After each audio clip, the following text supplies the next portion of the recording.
नमस्कार। मेरा नाम अभिषेक और मैं आज आपको एक बहुत ही अच्छी कहानी सुनाने जा रहा हूँ।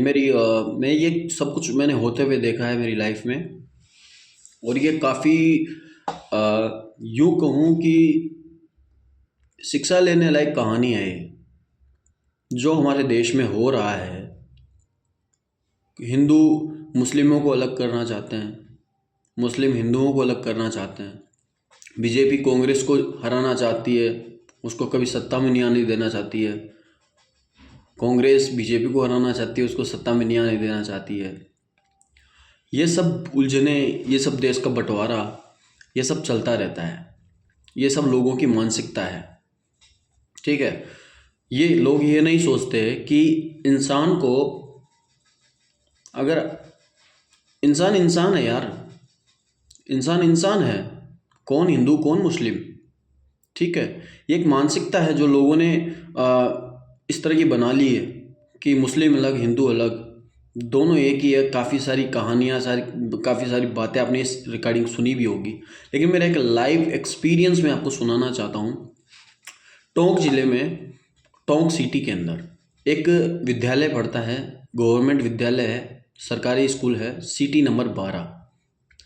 मैं उस विद्यालय का छात्र था, तो 12वीं क्लास में वहाँ पढ़ रहा था। वहाँ पे हमारे गुरुजी थे, वहाँ के प्रिंसिपल साहब अशोक कुमार गुप्ता जी। वो जब उस विद्यालय में आए तो उस विद्यालय की हालत इस तरह थी कि आप सोच नहीं सकते कि कोई विद्यालय ऐसा भी हो सकता है क्या।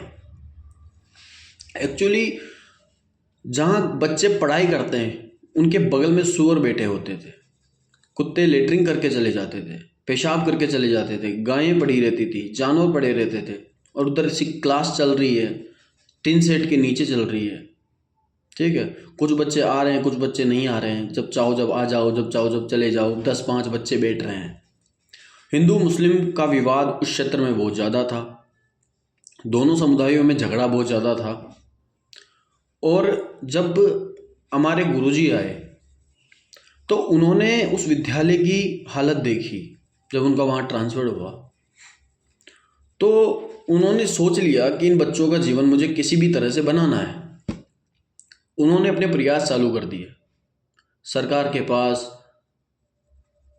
उन्होंने अर्जी लगाई कि इस विद्यालय का निर्माण होना चाहिए। शिक्षकों की मीटिंग बिठाई कि इस विद्यालय को हम किस तरह से डेवलप करें, शिक्षा में और कैसे इम्प्रूवमेंट कर सकते हैं। अपनी एक टीम बनाई और उसके बाद में सीढ़ी बाय सीढ़ी वो चढ़ते गए। कुछ पैसा उन्होंने, कुछ नहीं कहूँगा, बहुत सारा पैसा उन्होंने खुद की सैलरी से डोनेट किया। और वहाँ के जो टीचर्स थे, काफ़ी अच्छे टीचर्स थे, उन्होंने भी अपनी सैलरी से वहाँ पे पैसा दिया। वहाँ के जो बड़े लोग थे, धनी लोग थे, उन लोगों ने भी शायद कुछ पैसा दिया होगा, क्योंकि सर ने काफ़ी रिलेशन बॉन्डिंग करके उनसे उनके दिल में भी ये भाव जगाया कि हमें ये सेवा करनी चाहिए। और ऐसे करके उन्होंने वो जो खंडर था, उस खंडर को एक बिल्डिंग का रूप दिया, एक अच्छे विद्यालय का रूप दिया। आज उस विद्यालय में इतनी अच्छी फैसिलिटीज़ है, ऐसा विद्यालय शायद कोई दूसरा गवर्नमेंट विद्यालय मैंने नहीं देखा। और वहाँ की शिक्षा की अगर बात करें तो वहाँ के बच्चे आज, एक समय ऐसा था जब कुत्ते और जानवरों के बीच में बैठ के पढ़ते थे, बगल में बैठ के पढ़ते थे, टीन शेड के नीचे पढ़ते थे। आज वहाँ के विद्यालय के बच्चे इतनी अच्छी अच्छी परसेंटेज बना के वहाँ से निकल रहे हैं।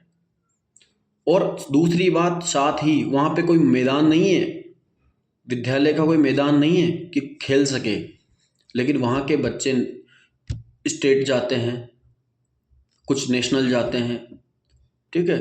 तो इंसान की एक सोच होती है। और उन्होंने सबसे पहला काम ये किया कि हिंदू और मुस्लिम का ये जो बंटवारा है, जो ये भेद है, इस भेद को उन्होंने काटा। और वहाँ पे ऐसा माहौल बना दिया कि कोई हिंदू नहीं, कोई मुस्लिम नहीं, हम सब इंसान हैं और हमें आगे बढ़ना है। और बच्चों में भी वही मानसिकता उन्होंने डेवलप की। उन्हीं का ही विद्यार्थी हूँ और उनका बहुत सम्मान करता हूँ। और उनको देखकर ये प्रेरणा मुझे मिली कि यदि इस देश को आगे बढ़ना है, यदि किसी किसी क्षेत्र को आगे बढ़ना है तो वहाँ के सभी लोगों को एकजुट होना पड़ेगा। इस देश को अगर आगे बढ़ना है तो हिंदू और मुस्लिमों को एक होना पड़ेगा। ये भूलना पड़ेगा कि मैं हिंदू हूँ, मैं मुस्लिम हूँ। ये जानना पड़ेगा, ये अनुभव करना पड़ेगा, ये महसूस करना पड़ेगा कि हम सभी एक भारतीय हैं। तभी हमारा देश टिक सकता है और यहाँ की गरीबी खत्म हो सकती है, यहाँ पे कुछ नया जनरेट हो सकता है, हमारा देश आगे निकल सकता है, कुछ अच्छी छवि बना सकता है विश्व में। दोनों सरकारें एक दूसरे से लड़ती रहती है, झगड़ती रहती है, ये नहीं सोचती कि हम किस तरह से देश का विकास करें।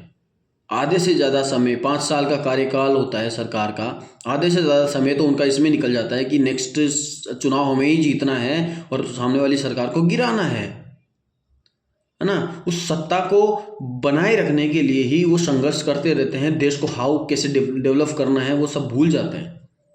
ठीक है, यहाँ हमारा राज हो, हमारा राज हो। अगर दोनों पक्ष मिल जाएं और एक ही मकसद रहे कि हमें राज नहीं करना है, हमें सेवा देनी है, हमें इस देश को और आगे बढ़ा के जाना है। जो बीजेपी ने किया उससे अच्छा हमें करना है, जो कांग्रेस ने किया उससे बेहतर हमें करना है, तब जाके ये देश विकसित होगा। और धर्म के नाम पे वोट मांगोगे तो ये देश बिगड़ता जाएगा, टूटता जाएगा, बिखरता जाएगा। ज्ञान गुरु कहते हैं इस देश को विश्व का, लेकिन दूसरों को ज्ञान देने वाला खुद के घर में फूट डाल रहा है ना, खुद के घर में ऐसे झगड़े हो रहे हैं, उनको बढ़ावा दे रहा है, तो कैसा ज्ञान गुरु। देखिए, इस मानसिकता को चेंज करने की बहुत आवश्यकता है। एक गलती शून्य से स्टार्ट होती है और अनंत तक जाती है। किसी भी चीज़ की शुरुआत करोगे तो वो 0 से ही शुरू होती है और फिर काफ़ी बड़े पैमाने पे जाती है। तो यदि आप ऐसी मानसिकता अपने बच्चों में डालेंगे, अपने स्टूडेंट्स में डालेंगे, तो वो बच्चे उस मानसिकता को लेके आगे बढ़ेंगे और समाज उसी तरह का बनेगा। आवश्यकता है जो गलती हुई, अब ये जो मानसिकता बन गई है इसको अगर ख़त्म करना है तो वो भी 0 से ही ख़त्म होगी।